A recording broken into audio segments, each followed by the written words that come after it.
Azərbaycan vətəndaşını ən çox narahat edən problemlər hansılardır? Keçmişdə olan formatlardan istifadə edirik və bunlar da nəticədə heç də qənaətbəxş hesab olunmur. Hamı istəyir ki, övladları iqtisadçı olsun, hüquqşünas olsun. Lazımi qurumlara təsir göstərə bilirsiniz lazım olanda. Şantaja keçəndə bu artıq cinayətdir. Sizi ən çox qane edən bəs hansı qurumun fəaliyyətidir? Uğuru axtarmaq lazımdır. Hava şəraiti də fermerlərimizə çox ciddi problemlər yaşadır. Müqayisə üçün Türkiyədə bu gün inflyasiya olmağına baxmayaraq, hər bir şey olmağına baxmayaraq 2 dəfə ucuzdur meyvələr.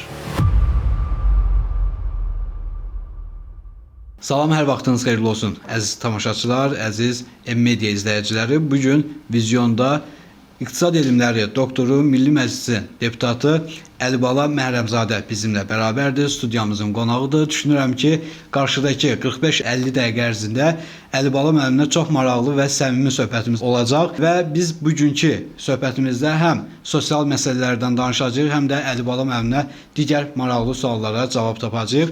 Xoş gördük, xoş gəlmisiniz. Təşəkkür edirik. Əlibala müəllim, çox izləyicilərimiz artıq sizi tanıyır bir millət vəkili olaraq. İstəyərdim ki, ümumi bir özünüzü təqdim edəsiniz. Əlibala Məhrəmzadə kimdir?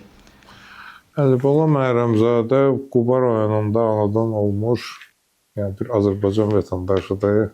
Bir türk məşəlli bir insandır. Sonra da Qubada müəyyən 9-cu sinifə qədər məktəbdə oxumuşam. Sonra 151 nömrəli Bakıda davam etdirmişəm məktəbimi. Boğaziçi'də təhsil almışam. O Türkiyənin Boğaziçi Universitetində İqtisad Elmləri doktoru, professor və bir 15-ə yaxın kitabın müəllifiyəm. Fərqli formatlarda olan kitablar, motivasiya janrından tutmuş, romana qədər olan formatlarda olan kitabların müəllifiyəm. Və çalışıram ki, gündəlik öz üzərində işləyim, daha da çox əsərlər ortaya gətirəm amma təəssüf ki, bu dəqiqə vaxtımız çox az qalır ona. Yəqin ki, bir yaxın zamanda bir maraqlı bir əsər Fətəli xan və 44 günümüz zəfər haqqında birgə bir mix bir əsər olacaq. Yəqin ki, onun təqdimatı olacaq və oxucuların kifayət qədər qazana biləcək. İnşallah. Mənə maraqlıdır, sizin üçün bir iqtisadçı, yazıcı olmaq asandır, yoxsa siyasətçi olmaq? Çünki bugün artıq siz daha çox siyasətlə məşğulsunuz, insanların problemlərini daha çox dinləyirsiniz. Əslində, bilirsiniz, hər bir sahəni araşdırmaq, öyrənmək çox maraqlıdır və mən özümü daha çox vaxtilə iqtisadçı kimi görürdüm. Yazıçılıq bir hobbidir. Yazıçılıq mənim peşəkar bir yanaşmam deyil, bir hobbidir. Amma bu hobbi olaraq bir dramaturgiya gedişatlarında kifayət qədər maraq doğurdu deyə, ona görə də mən başladım bu sahəyə biraz çox maraq ayırmağa. Amma ümumilikdə düşünürəm ki, iqtisadçı formatı mənim üçün maraqlıdır və özüm də vaxtilə bir biznes modelində bir hansısa uğurlar əldə eləmişəm və əldə edəndən sonra da bir maraq yarandı ki, bunu daha da ictimaiyyətləşdirib və bu formatda siyasətlə məşğul ola bilərəm. Və Yeni Azərbaycan Partiyası mənim namizədliyimi irəli sürdü və belə də alındı ki, indi millət vəkili kimi seçildim. Xalq seçdi, Quba rayonu seçdi məni. Amma ümumilikdə düşüncəm odur ki, insan gerək dayanmadan işləsin və uğur özü gələcək. Uğuru axtarmaq lazımdır, uğura getmək lazım. Uğura gedən bir yol var və yəqin ki, o uğurun yolu da zəhmətdədir, işləməkdədir. Kifayət qədər öz üzərində işləməlisən, hər zaman yeni trendləri müəyyənləşdirməlisən, yeni trendlər uğruna getməlisən və düşünürəm ki, orada bir uğur düsturunu tapmaq çox da belə çətin deyil. Doğrudur. Mən istərdim digər bir məsələyə keçid alaq. Bu gün müsbət hadisələri görməklə yanaşı, həm də sosial şəbəkələrdə görürük ki, insanlar daha çox problemlərə, xüsusilə də sosial problemlərə fokuslanır və problemlər hər zaman daha çox müzakirə olunur. Azərbaycan vətəndaşını ən çox narahat edən problemlər hansılardır və sizə daha çox hansı problemlər üzərindən müraciətlər olur? Bu bəşəriyyətdə ümumiyyətlə, yəni problem deyəndə problem bundan qabaq ayrı cür adlanırdı. İndi müasir dildə problem deyirik. Yəni problemin araşdırılması daha maraqlıdır insanlara, nəinki yəni sakitçiliyin, düzgün durumun. Bu gün bizim ən vacib məsələlərimizdən biri Azərbaycan olaraq, yəni yeni işğaldan azad olunmuş ərazilərimizdə bərpa, quruculuq işləridir və insanların ora köçməsidir. Quba rayonuna aspektində baxırıqsa, Quba rayonunda ən vacib məsələlərdən biri, yəni Quba rayonuna investisiyaların cəlb olunmasıdır, prioritet sahələrin inkişaf edilməsidir. Quba rayonunda, yəni kənd təsərrüfatının, turizmin yeni müasir qaydalara uyğunlaşmasıdır və bunlar da hamısı ayrı-ayrılıqda, yəni böyük bir güc və iş tələb edir. Bu birincisi bu vaxta qədər olan proseslərin hamısı köynəlir və təzə trendlər dünyada əhatə olunur və o əhatə olunan trendlərə uyğunlaşmaqdır və bunların hamısının yəni yeni texnologiyaların gətirilməsidir. Bunlar ən önəmli deyək ki, bizim prioritetlərdən biridir.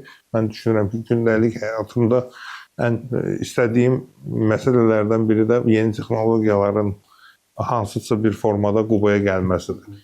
Amma insanların şikayətləri nədəndir? Yəni insanların şikayətləri birincisi insanların kommunikasiyası.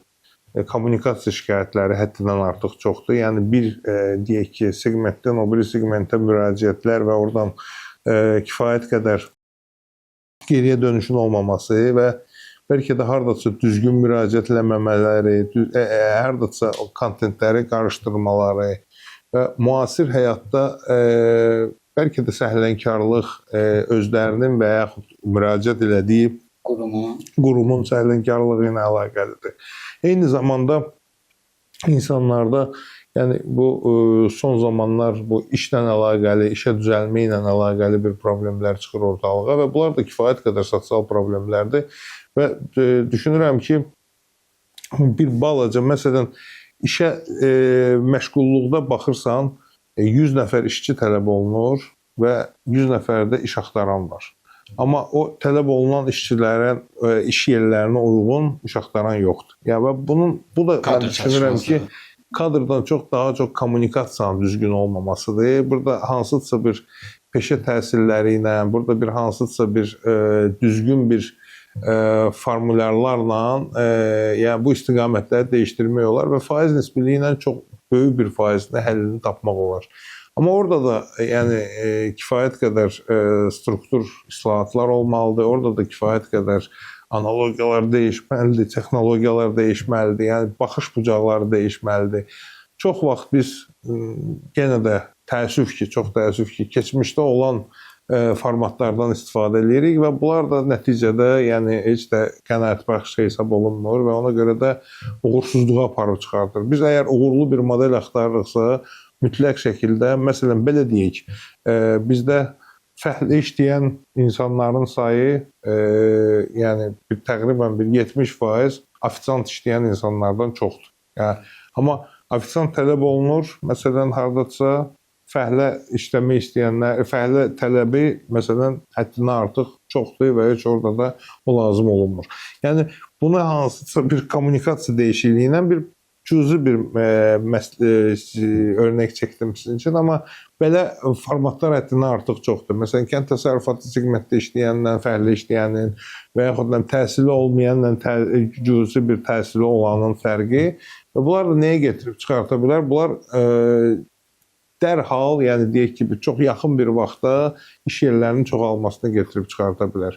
Bununla da əlaqəli dövlətimiz kifayət qədər işlər görür, amma düşünürəm ki, bir insanlarda da bir təbliğat mexanizmi getməlidir və ümumilikdə yəni ortamda da dəyişikliklər olmalıdır. Yəni mən düşünürəm təhsilin özündə də ciddi bir təhsilə müraciətdə də ciddi problemlər var. Məsələn, hamı istəyir ki, övladları iqtisadçı olsun, hüquqşünas olsun, yəni trenddə olan ixtisasları seçsinlər, amma əslində trenddə heç o ixtisaslar deyil. O ixtisaslar artıq deyək ki, kifayət qədər doyublar. Yəni o ixtisaslara müraciət edən insanların sayı birincisi çoxdur, ikincisi yəni kifayət qədər var və orada da püxtələşib mükəmməl bir biliklərə malik olan insanlar da var. Amma məsələn aqronomiyadır, baytarlıqdır, kənd təsərrüfatı formatıdır.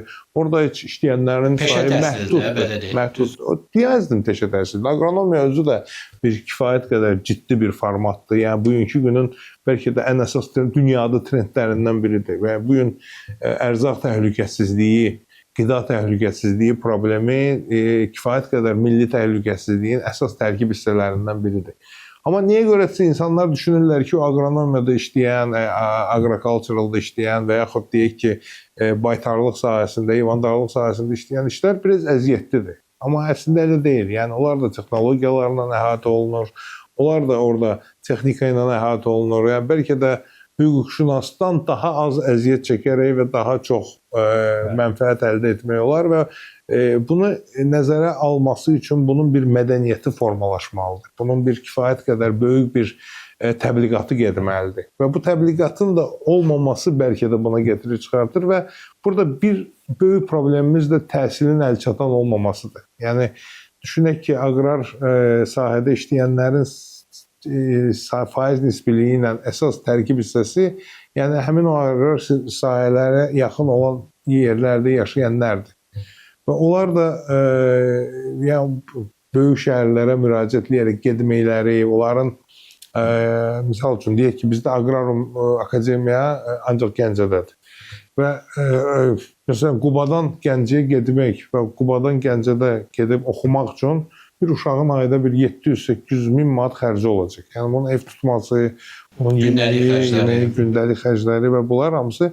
Amma bu universitet Qubada olsa, deyək ki, bu universitet və yaxud universitetə yaxın bir qurum, hansısa institut, yəni filial, fərqi yoxdur. Yəni hansısa bir kiçik bir şöbəsi olsa, hansısa bir universitetin nəzdində bir şöbəsi olsa, bir aqronomlar olsa, o kənddən ora avtobusa minib 30 köpüyünü, 20 köpüyünü verib gələcək dərsə, dərsdən də qayıtacaq öz evinə və heç bir xərcsiz, heç bir deyək ki, artıq vəsait xərcləmədən böyük bir peşəyə yiyələnəcək və bu da kifayət qədər gələcəkdə onun üçün həm deyək ki, peşə baxımından rahat olacaq ki, yəni kifayət qədər elm, bilik toplayacaq, həm də əlçatan olacaq. Amma burada bir məsələ var ki, bizim müəllimlərimiz yoxdur, bizim bu qurmaq üçün strategiyamız yoxdur və bu strategiya və müəllimi də yəqin ki, xaricdən dəvət etməliyik və bunun üzərində işləmək lazımdır. Yəni bu demirəm ki, hasant bir işdir, amma eyni zamanda da bu mümkündür. Bunu həll etmək mümkündür və ən vacib məsələlərdən biridir. Bizim kənd təsərrüfatımız yəni bir 5-10 dəfə arta bilər.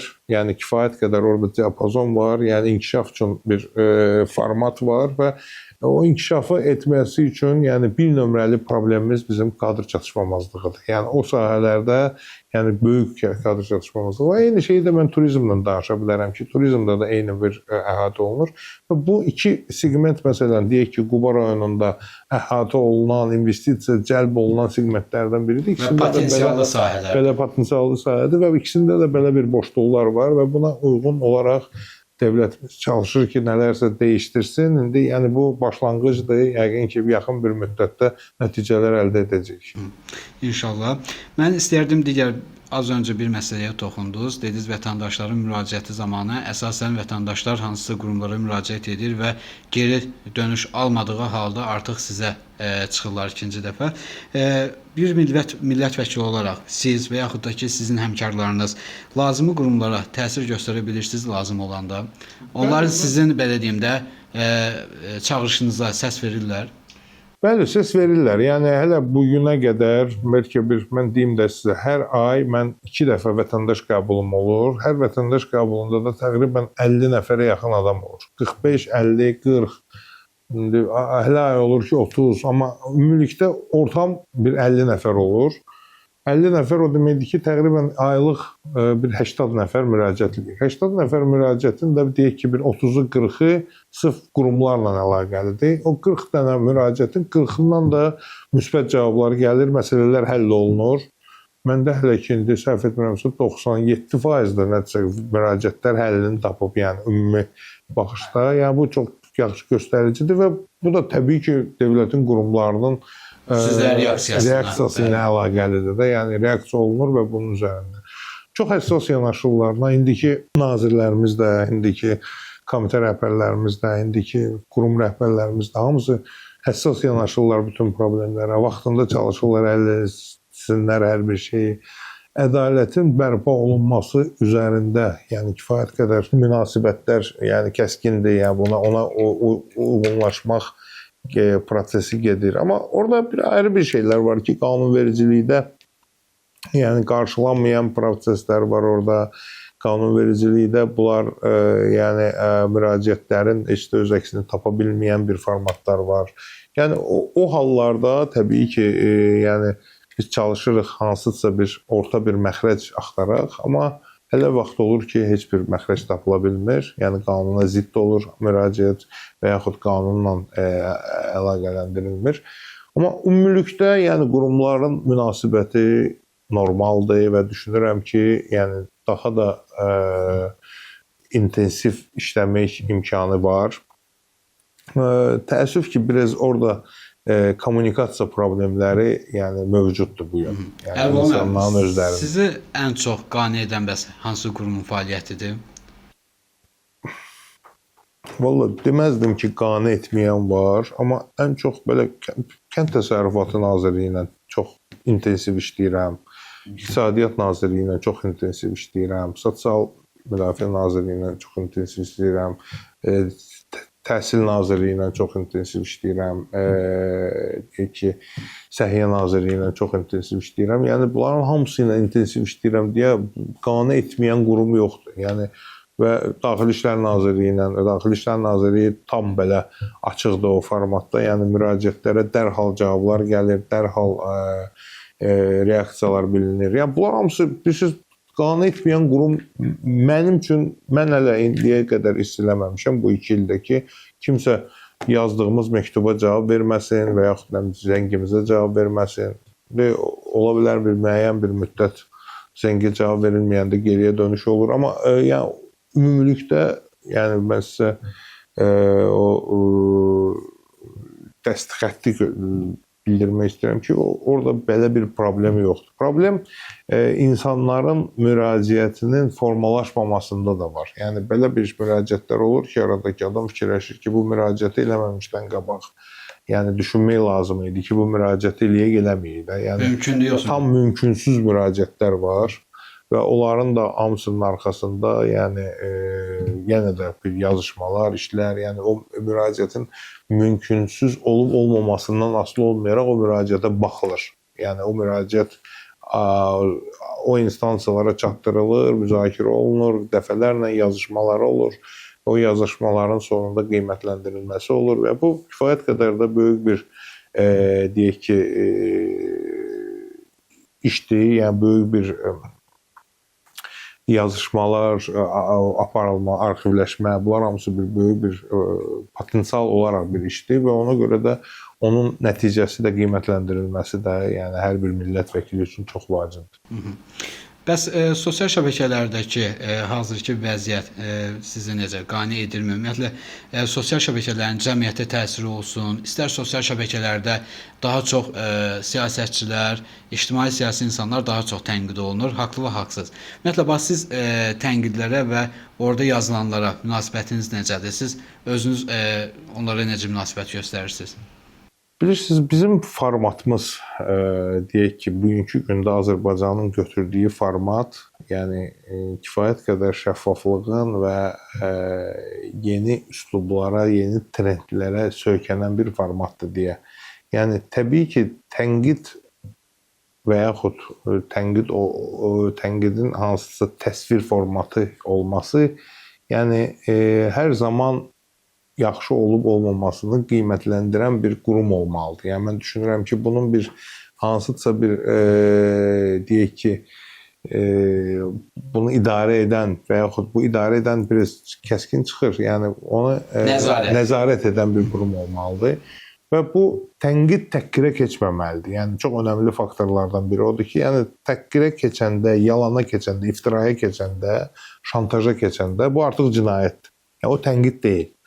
Yəni amma normalda tənqid çox önəmli bir məsələdir. Mən indi ədəbiyyatda bilirsiniz də, yəni hər bir əsərin tənqidçisi olmalıdır və o tənqidçinin nə qədər daha çox tənqid etməsi əsərin o mahiyyətinin dəyişdirilməsinə, daha da yaxşılaşmasına bir qapıdır, açılan qapıdır və tənqidçi mütləq şəkildə, yəni ədəbiyyatda ən önəmli bir formatlardan biridir. Yəni bu gün əksinə biz düşünürük ki, indi yazarların əksəriyyəti düşünür ki, bizdə yaxşı tənqidçilər yoxdur. Yəni vaxtilə var idi, indi yoxdur. Və tənqid olunmaq deməli nə deməkdir? Deməli sənin fəaliyyətinlə maraqlanırlar və onu tənqid edirlərsə, sən o tənqidləri nəzərə almalısan, izah eləməlisən, nəticə çıxartmalısan. Düşünürəm ki, hər bir halda o tənqidlər əsaslıdır. Onlar hamısı o ikinci dərəcəli məsələdir. Amma önəmli odur ki, o tənqidlərə reaksiya bildirməlisən və o tənqidlər yəni bu ümumi formatda, yəni nəticəni daha da yaxşılaşdırmalıdır, aparmalıdır. Yəni hədəfin formalaşması ilə bir əlaqəli olmalıdır. Burada bir şey var ki, sosial şəbəkələr bu gün təəssüf ki, bəlkə də yaxşıdır, amma əslində təəssüf niyə deyirəm? Çünki televiziya proqramları artıq həddindən artıq bəsit formata çevrilməklə sosial şəbəkələri daha çox ön plana çıxardıblar. Ön planda da, yəni ön plana çıxmağının da gəlir mənbəyi nədir? Reklamın və deyək ki, mənfəətin əldə edilməsidir də. Və ona görə də o daha çox baxış olanın daha bahalı reklamı olur. Daha çox baxış olması üçün də hər şeyə gedən deyək ki, content, yəni belə deyək də, yəni bir qeyd etdiyim kimi tənqidi yox, təhqiri seçən və yaxud təhqirdən sonra daha çox baxış əldə edən kontent. Bu çox uzun çəkməyəcək. Yəni bu istər-istəməz yəni öz münasibəti ilə bir müəyyən bir vaxtdan sonra trenddən düşəcək və onun özünün qiyməti, yəni qiymətinin formalaşması, yəni rəqabətlə çox ucuzlaşacaq. Ona görə də burada bilirsiniz bir orta, qızıl orta olmalıdır və o qızıl ortaya yəni kifayət qədər riayət etmək lazımdır. Yəni o bir dəfəlik, iki dəfəlik deyək ki, lor dildə deyək belə də uğur qazanmaq və o psevdo uğur qazanmaq o heç bir önəm yaratmır. Yəni o sosial şəbəkə kontenti üçün. Amma düzdür, təbii ki, o kiminlə ki, onlar o tənqidi təhqirə çevirirlər. Onun üçün o acınacaqlı olur və səbəblər yaranır və indi bu gün məhkəmələrə baxsaq, yəni görürük ki, məhkəmələrin %20-si, hətta %22-si deyəsən səhv etmirəmsə, 22%-dən çoxu sırf belə bir problemlərlə əlaqəlidir. Yəni bütün o hər zaman tənqidi təhqirə çevirənlə və mübahisələrlə və kifayət qədər də orada yəni sonunda nəticələr indi artıq qanuna uyğun həllini tapır. Amma yenə də o prizmadan yanaşan jurnalist və yaxud bloger hələ o prizmada da qalır. Yəni deyək ki, bir jurnalistin fikri jurnalistika deyilsə, gündəmdə qalmaqdırsa, önəmli, onun üçün gündəmdir. Yəni jurnalistika ikinci dərəcəlidirsə, o jurnalist peşəkar jurnalist olmadığına görə, yəni yadda da qalmayacaq və gələcəkdə irəli də gedə bilməyəcək. Müvəqqəti bir formatdır da, o necə olur? Məsəl üçün bir futbolda olur, kimsə 2 dəfə qol vurdu, amma təsadüf qollar vurdu da. Ondan sonra heç də tanınmadı, qaldı, batdı, itdi və bu belədir də, həyatda da bu hər bir peşədə olduğu kimi, yəni jurnalistikada da belədir, blogerlərdə də eyni şeydir. Yəni təbii ki, indi onların içində peşəkardır, amma bu segment özü formalaşır da. Yəni siz düşünürsünüz ki, bir 10 il bundan qabaqki ilə indikində görürsünüz nə qədər fərqlər var. Yəni nə qədər insanlar yeni formata çevirdilər, nə qədər peşəkarlar ortamda var. Yəni misal üçün mən düşünürəm ki, Azərbaycanda kifayət qədər ciddi bir jurnalistika formalaşıb, halbuki ki bir 10 il bundan qabaq yox idi. Yəni bir əvvəl var idi. Sovet təhsili ilə, Sovet formatı ilə olan jurnalistlər var idi. Sonra birdən-birə itmişdilər onlar. Amma indi yenə də görürsüz, o da neyin hesabınadır? Rəqabətin hesabına. Yəni rəqabət belə kəskin tənqid, kəskin deyək ki, obrazların yaranması, jurnalist obrazının yaranması və hardasa kimlərsə xarici telekanallara oxşatır özünü, kimlərsə özlərindən bir yeniliklər yaratır və bunlar hamısı ortamda bir gündəm yaranır. Bu da bir biznes mühitdir də. Yəni bu biznes mühit media mühitində kifayət qədər böyük bir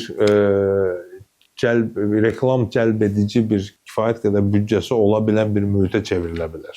Və o hamısı da nə edir onu? Sonunda o reklam büdcəsini televiziyalardan alır, TV-lərdən alırlar və onları alanda da nə baş verir? Yəni televiziyalar artıq sosial şəbəkələr qalib gəlir və televiziyalar udulur. Bu gün insanların çoxu, yəni belə deyək də, yəni televiziyalara çox az baxırlar. Siz özünüz necə Azərbaycan televiziyalarını izləyirsiniz? Mecburam izləməyə. Nəyə görə izləyirəm? Çünki mənim həmkarlarım tez-tez televiziyalardadırlar və biz bir məsələnin müzakirəsində çox vaxt hətta fikirlərin əksəriyyətini elə televiziyalardan öyrənirik. Amma o tək televiziyada deyil də, yəni biz həm də sosial şəbəkələri. Amma bu gün sosial şəbəkələrin də belə deyərdim də bir 40%-ni televiziyalar qidalandırır. Bu gün televiziyalarda olan istər sosial layihələr olsun, istər xəbər formatında layihələr, hamısı sosial şəbəkələrdə paylaşılır. Sadəcə olaraq bu gün düşünürəm ki, televiziyalara az baxış yoxdur. Sadəcə imkanlar genişlənib, format siz dediyiniz kimi yenilənib, biz daha əlçatan olub. Bir var oturub ekran qarşısında hansısa bir televiziyanı izləyir, bir də var sürət artıb. Sürət artıb. Həyatın sürəti artıb və burada nə baş verib? Sürət artıb deyə biz televiziyaya baxmaqdansa sosial şəbəkədə biz o konkret olaraq istədiyimizi tapa bilirik. Hə. Amma ümumilikdə deyirsiniz 40%, amma biz 10 il bundan qabaq 100% idi. Yəni görürsüz 40% özü, yəni 40%, 50%, 30% dəqiq ölçü vahidi yoxdur onun. Bilmirəm, ölçəm var yoxdur, amma ümumilikdə siz düz deyirsiniz. Təqribən belə də deyək ki, yəni bir yarısından çoxunu artıq sosial şəbəkələr əldə edib. Bunu nədən mən nəzarəti mexanizmi bunu reklam bazarı ilə ölçürsən? Yəni məsələn bir blogerin paylaşımında 100.000 baxış varsa, 50.000 baxış varsa, bir televiziyanın bir verilişində 15.000 baxış var. Yəni bu önəmli məsələdir də və sonra nə edir televiziya? Həmin o sosial şəbəkələrlə o baxışı çoxaldır. Artır. Və təbii ki, o artıq televiziya formatı deyil də, o artıq sosial şəbəkə formatıdır. Yəni bu da nə deməkdir? Bu dünyada olduğu kimi biz də Azərbaycanda dünyanın tərkib hissəsində. Yəni hər yerdə bu proses gedir. Yəni bu məsələ ondan getmir ki, bizdə keyfiyyətsizdir TV formatı. Yox. Artıq aktual deyil.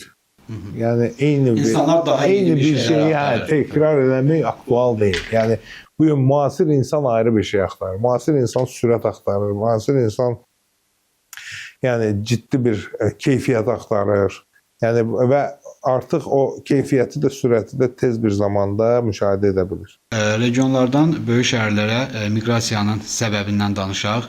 Xüsusilə də Düzdür, Quba şəhəri, şimal bölgəsi iqtisadi cəhətdən daha aktivdir, turizm potensialı olan regionlardandır. Amma buna baxmayaraq elə bizim Qubadan da və digər rayonlardan da istər şəhərə, istərsə də ölkə xaricinə axın məsələsi var, miqrasiya məsələsi var. Bax, bunun əsas səbəbi nə ilə bağlıdır? İşsizlikdir, yoxsa bunun problemin kökündə, yoxsa necə? Burada problemin kökü çox şahəli bir kökü var da. Belə deyək ki, biz Qubada biz indi əvvəllərdən də bilirik ki, insanların əksəriyyəti yəni bir müəyyən bir yaşdan sonra Rusiyaya müraciət edirdilər, gedirdilər.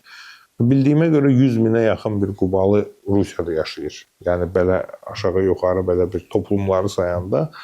Yəni bu da illərlə formalaşan bir mədəniyyətdir. Yəni Rusiyada nəyə gedirdilər? Çünki sərhəd yaxın idi, Dağıstan yaxın idi və mübadilələr, yəni bu Sovet vaxtında da baş verən bir proses idi.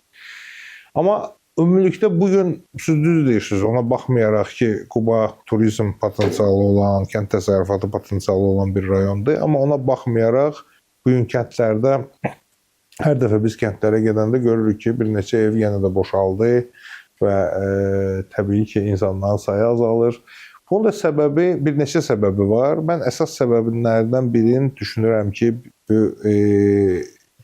yəni rahat həyat axtarışı, yəni bir qeyd etdiyim kimi, hasant həyat axtarışı ilə əlaqəlidir. Bir insan fikirləşir ki, mən kənd təsərrüfatında, nə bilim, bir deyək ki, heyvandarlıqla məşğul olmaqdansa, yəni kənd təsərrüfatıyla məşğul olmaqdansa və onun gəlirini, mən yenə də bir ki, söhbətimə qayıtıram ki, mütəxəssis olmayanda belə olacaq. Yəni texnologiyalardan istifadə olunmayanda, yəni hansısa trendlərdən istifadə olunmayanda nə baş verəcək? Bu görür ki, elə eyni qazancdır və o qazanc onu qane eləmir. Halbuki bu gəlib bir dənə bir taksi fəaliyyəti ilə Bakıda məşğul ola bilər, ondan da və ona ya ona uyğun, ya ondan da yaxşı bir qazanc əldə edə bilər. Bu da yalançı qazancdır. Yəni bu qazancın müvəqqətisliyi var, bir. İkincisi də müvəqqətiliyindən başqa çox böyük əziyyəti var. Ona ilk baxışda o düşünür ki, hasantdır, yəni rahatdır, amma yəni burada biraz əyləncə çoxdur, nə kofesiz var, o coffee house var, nə deyək ki, bir molu var, daha evladını daha bir maraqlı mühitə inteqrasiya eləyəcək, o evladı daha yaxşı və daha savadlı, daha deyək ki,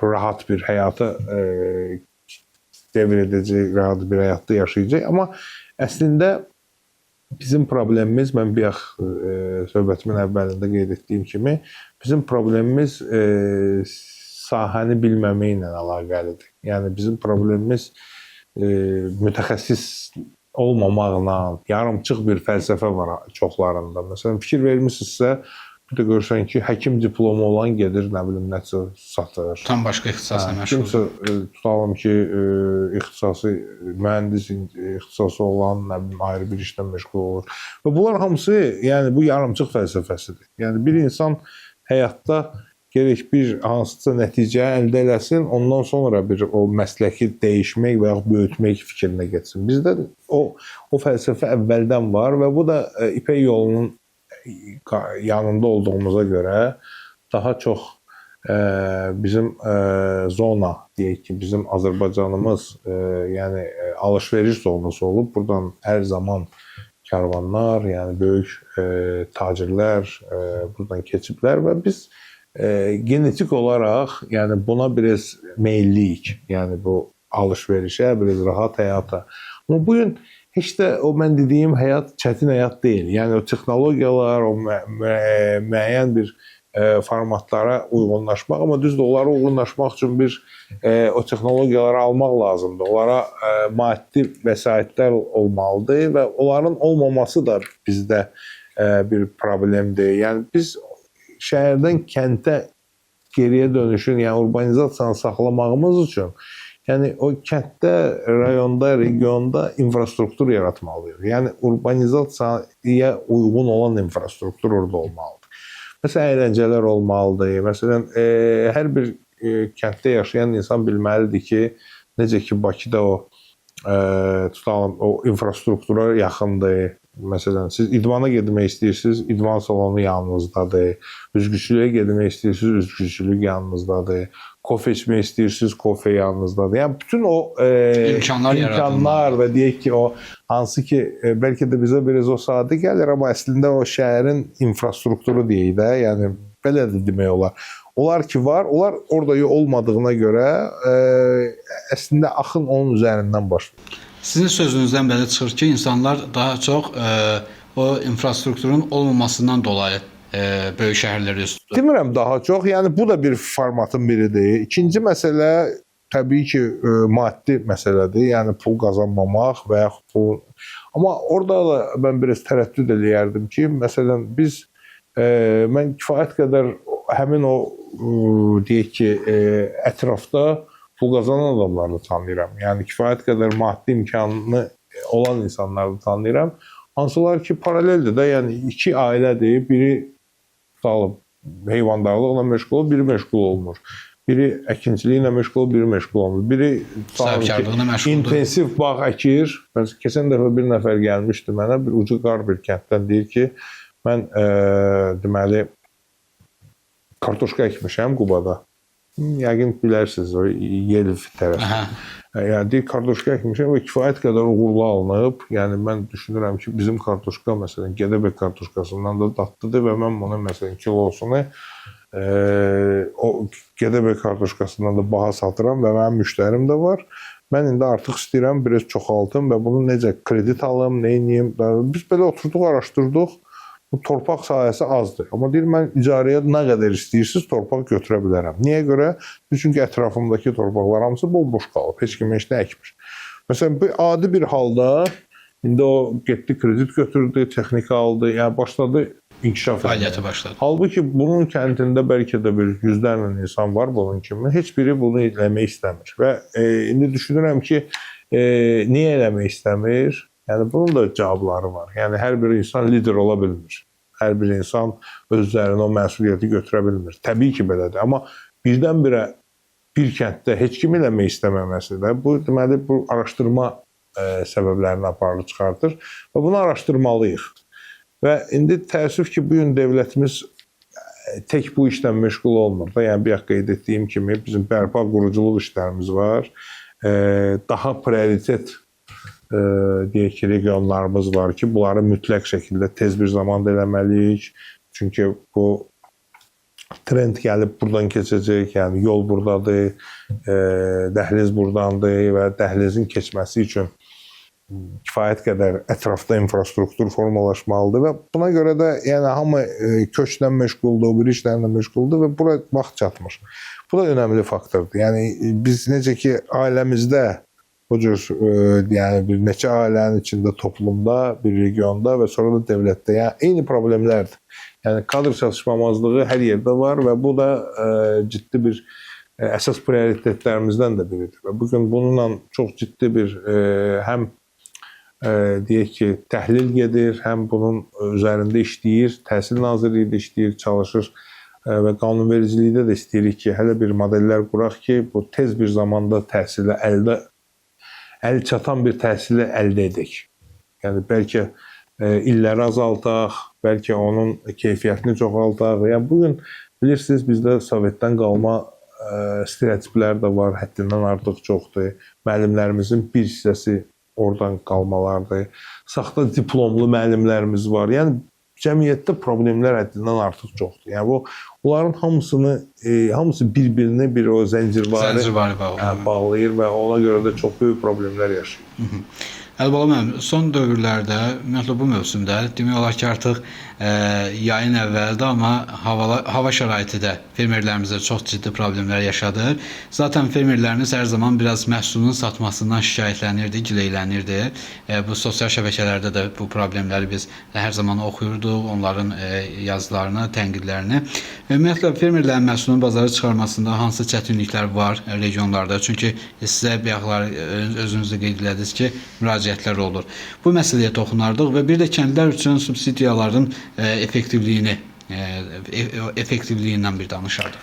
Baxın, fermerlərin bir məsələ var ki, yəni var fermer deyəndə biz yəni başa düşməliyik ki, fermer 1 gektar ərazisi torpağı olanda fermerdir. 10 gektar olanda fermerdir, 20 gektar olanda fermerdir. Amma heç bir zaman o rəqabət mühitində, məsələn, 20 gektar olandan 1 gektar olan bir tərəziyə qoya bilməzlər. Çünki 20 gektar olan, yəni monopoliyası daha çox olacaq 1 gektar olandan. Məsələn, belə deyək də, loru dildə deyək. Bir maşını doldurub məhsulunu göndərmək 200 manatdırsa, maşın xərci. Bu birisində maşının onda birini dolduracaqsa 20 manat deyil, 50 manat. Yəni bildiniz, yəni bu hər segmentə də aiddir ya o. Onun çıxarılması, bazarda yerin tapılması, bazara verilməsi, bazarda iştirakçıların sayı və bunlar hamısı kifayət qədər qiymətləndirməyə təsir edən formatlardan biridir. Ona görə də bizim fermer isə düşünür ki, 1 gektar olanda, 30 gektar olanda mən özüm məhsul uzatmalıyam. Və bəlkə də düzgün də düşünür, çünki kooperasiyalar yoxdur. Yəni əslində dünyada bunu kooperasiyalar həll edir və kifayət qədər çoxlu kooperasiyalar olur ətrafda və bu işlə məşğul olanlar olur. Onlar özlərində rəqabət aparırlar və sonunda gəlirlər, fermer orada bir rahat bir mühitə düşür və o mühitdən də çox razıdır. İngilislər demiş ki, happy olur. Ya ondakı o məsələni də yəni kifayət qədər həyata keçirə bilir. Bizdə kooperasiyalar yoxdur. O malın satışı ilə də fermer özü məşğul olur. Mən hətta deyərdim ki, fermer istehsalatdan çox fikirləşdiyi və düşündüyü yer satışdır. Və çox vaxt uğursuz alınır. Uğursuz alındığına görə də bir səbəblərdən biri odur ki, yəni artıq o işləməyə məşğul olmur ya tərk edir o sahəni. Burada hərə öz işi ilə məşğul olmalıdır. Mal istehsal edən mal istehsal etməlidir, onu satan satmalıdır, ona qulluq edən qulluq etməlidir və bu bilirsiniz bu mədəniyyət formalaşmalıdır. Yəni bizdə bu mədəniyyət yoxdur. Sovet vaxtında olmayıb, bu kolxoz formatı kifayət qədər hələ başdan çıxmayıb. Bu bir məsələ. Yəni əsas məsələlərdən biridir. İkinci məsələ, yəni bizim fermerin düşüncəsi tez bir zamanda yəni pulunu geriyə daha çox qazanc əldə edir. O da çox böyük bir problem yaratır fermer üçün. Yəni bilmirəm siz bugün bazarda meyvələrin qiymətlərini görürsüz də. Yəni müqayisə üçün Türkiyədə yəni bu gün inflyasiya olmağına baxmayaraq, hər bir şey olmağına baxmayaraq 2 dəfə ucuzdur meyvələr. Bizdən ucuzdur. Bizdən ucuzdur. Bəli. Yəni o nə ilə əlaqəlidir? Yəni ola bilər bu il biraz hava şəraiti ilə, amma keçən il nə idi? Keçən il elə deyil idi. Və bunun hətta rəqabət yönəmli bir məhsulumuz da yoxdur bizim. Yəni bizdəki Bakıdakı məhsulu biz hara çıxarta bilərik? Yəni xarici bazara çıxartmaq üçün, yəni burada birinci növbədə qiymət segmentidir və bizim qiymətimiz çox bahadır. Və bu baha qiymətin xaricə çıxmamasının səbəbi və bizim də rəqiblərimiz var. Məsələn, biz bir Qubadakı məhsullardan danışaq. Almadan, armuddan, gilasdan, nektarindən, şəftəlidən bunlardan danışsaq, bizim rəqiblərimiz var. Özbəkistan var, Gürcüstan var, hardadırsa Türkmənistan var, hardadırsa Qazaxıstan var və bunlar hamısı ayrı-ayrılıqda rəqiblərimizdir. Rusiya bazarında onlar da bir iştirakçılardan biridir. Yəni biz burada 5 sent, 3 sent hansısa bir formatda baha olanda bu bizim artıq son alıcıya verdiyimiz məhsulun qiyməti gəlir olur, nə bilim, od qiymətinə və o da keçmir. Onu olmaması üçün, yəni bazar tənzimlənməsi, bayaq dediyim kimi kooperasiyalar, bu qiymətləndirmənin ölçülməsi, nəyin nə vaxt əkmək lazımdır, nəyin nə vaxt ölçmək lazımdır. Bizdə bunların heç biri yoxdur. Yəni varsa da aqrokomplekslər də var. Və aqrokomplekslər kifayət qədər uğurlu da fəaliyyət göstərirlər. Amma o dediyiniz o sahibkarlar hansılar ki, sırf balaca segmentlərlə məşğuldular. Bunlar təbii ki, uğursuzluğa gedirlər. Və bunların hamısının ya birləşməsi lazımdır, yəni kooperasiya formatında birləşməsi və bir iş görməsi. Məsələn, deyək ki, həmin o sahibkar, misal üçün, turp əkirsə, orada hər 3 hektarı olan bir traktoru var, bir nə bilim deyək ki, bir texnikası var, o birisinin ayrısı var. Amma bu ümumilikdə bir yerdən idarə olunmalıdır. Texnikanı idarə edən bir şirkət olmalıdır, bir yer olmalıdır. O birisinin, bunlar hamısı kooperasiya olmayanda biznes modellər pozulur. Yəni bugün də bizim fermer təsərrüfatımız da biznesin tərkib hissəsidir. Yəni bu müasirliyə gedən bir formatdır. Yəni biz bugün əgər məsələn deyək ki, buğda əkiriksə 30 sentlər alırıqsa, onu əkməyə dəyməz. Yəni həll eləmək lazımdır ki, 40 sentlər olsun. Əlbəttə, bəs qiymət məsələsinə toxundunuz. Qiymətin baha olmasından sizə şikayətləndiniz. Fermerdə digər məsələlərlə bağlı hər zaman şikayətlənir. Bu ortada olan qiymət süni qiymət artımıdır yoxsa necə? Ortada olan qiymət iş bacarmamaqdan gələn bir deyək ki, qiymətin bahalaşmasıdır. Belə deyək. Mən belə düşünürəm. Çünki subsidiyalar olunur. Yəni kifayət qədər gübrəsidir, hər bir şeydir. Yəni, onlar tam şəffaf həyata keçirilir. Tam şəffaf keçirilir. Yəni onların hamısını kənd təsərrüfatı segmentində işləyən insanlar orada müdaxilə edə bilmirlər. Yəni onlar elektrondur, artıq elektronlaşıb. Və elektronlaşıbsa bunun artıq, yəni bundan şəffaf heç nə olmur dünyada. Yəni budur da, bu format budur. Və bu alınırsa, subsidiyanı alır. Yəni subsidiya alanda subsidiya səni formalaşdıran bir format deyil. Subsidiya sənə dəstək olur. Subsidiya səni deyək ki, amma sən özün də orada kifayət qədər mükəmməl bir biliklərə, savada. Yəni burada bunun elmi var. Yəni bu bilirsiniz, əvvəlki kimi kənd sayağı, belə də o sözlərlə keçəsi bir yer deyil. Burada sırf elmin üzərində, yəni nə əkməlisən, o toxumun nə olmalıdır, oradan başlayaraq qutarır meliorativ üslublardan, hansı qaydada meliorasiyanı həyata keçirtirsən, suvarmanın deyək ki, dərəcəsi, suvarma dərəcəsi nə qədərdir, yəni çox vaxt suvarma düzgün olmur, gübrənin özünün yanaşması hansı qaydalardır, keyfiyyətli gübrədir, keyfiyyətsiz gübrədir. Yəni, bəzi hallarda, misal üçün, bilmirəm, siz rastlaşırsınız, vaksin getirirlər, vaksinin xeyri yoxdur, köhnəli və yaxud üslubu yoxdur, gübrə getirirlər, gübrə. İndi Qida Təhlükəsizliyi də Kənd Təsərrüfatı Nazirliyi də monitorinqlər keçirilir, araşdırır, o biz dediyimiz işbazları ifşa edirlər, çıxardırlar. Amma bunlar var axı, bu cəmiyyətdə bunlar hamısı var paralel olaraq. Və bu fermer olan qalan pulunu qoyur ora, əkir, məsələn, soğan əkir və o bitməyəndə, o çox böyük bir ziyana məruz qalanda ikinci il istəyir o keçən ilki ziyanını da qarşısını alsın və bu proses bir, necə deyim, kazino effekti oynayır. O olmasın deyə, yəni burada bir stabil bir dünyada kənd təsərrüfatı formatları var və bizim Kənd Təsərrüfatı Nazirliyimiz də istəyir ki, bu dünyada olan kənd təsərrüfatı formatlarını Azərbaycana getirsin. Amma çox çətindir, çünki bu birinci növbədə hətta torpaqda yox, şuurda dəyişməlidir. Yəni şuurda əgər bu insan bunu eləmək istəmirsə, o qədər buna texnika verir, nə bilim, müəyyən bir yeni dəstək göstərək bir xeyir olmayacaq. Təşəkkürümüzü bildiririk suallarımızı cavablandırdığınız üçün. Sonda bir sualım olacaq. Bu siyasətdən və bu sosial problemlərdən kənarda cəmiyyətin sizi daha yaxından tanımağı üçün, tanımadığı daha doğrusu, hansı xüsusiyyətiniz var ki, onu bizimlə bölüşəsiniz bizim efirimizdə? Çalışıram mən tam açıq olum cəmiyyət üçün.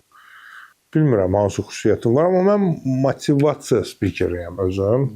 Yəni mən Uğur Düsturunun açıqlaması mənim bir motivasiya ədəbiyyatından olan kitablarım var. Yəni və orada məqsəd odur ki, uğura necə çatmaq lazımdır, uğuru necə əldə etmək lazımdır, tez bir zamanda uğurlu olmaq necə olur və əsas da o uğuru maddiyyata çevirmək prinsiplərini bilirəm və çalışıram seçicilərimə də həmişə bunu təbliğ edim.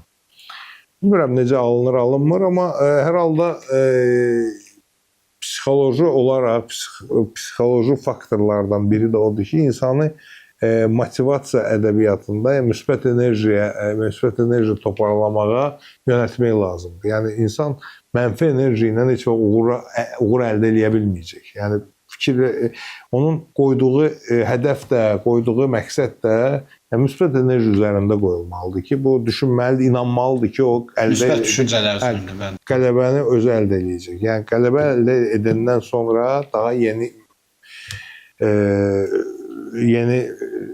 məqsədlər qoyulmalıdır, yeni hədəflər qoyulmalıdır və bu mütəmadi olaraq davam edilməlidir. Yəni bunu da mənim düşünürəm ki, ən əsas bu gün həyatda ötürə biləcəyim bir vəsaitlərdən biri də o motivasiya janrıdır. Yəni insanları motivasiyaya gedirib çıxartmaq və onu da eləyə bilməyimdə yəni səbəb nədir? Çünki mən özüm kifayət qədər özümü uğurlu sayıram. Yəni uğurlu bir insan sayıram, uğura çata biləcək bir insan sayıram. Çünki mən əvvəldən birinci günümdən yəni həmin o motivasiyanı özümdə təmin etmişəm və bu gün də düşünürəm ki, onu mən ötürə də bilərəm və ondan da kifayət qədər yaxşı istifadə edə bilərlər. Çalışıram bunu eləyim. Yəni bu düşünürəm mənim üçün bir, necə deyirlər, o bir ən önəmli xüsusiyyətlərimdən biridir. Əlibala müəllim, təşəkkür edirəm. Dəvətimizi qəbul edib gəldi studiyamıza, suallarımızı cavablandırdınız. Əziz izləyicilərimiz, qeyd edim ki, bugün bizim qonağımız İqtisad Elmləri doktoru, Milli Məclisin deputatı Əlibala Məhrəmzadə suallarımızı cavablandırdı. İnşallah növbəti buraxılışda görüşmək ümidi ilə.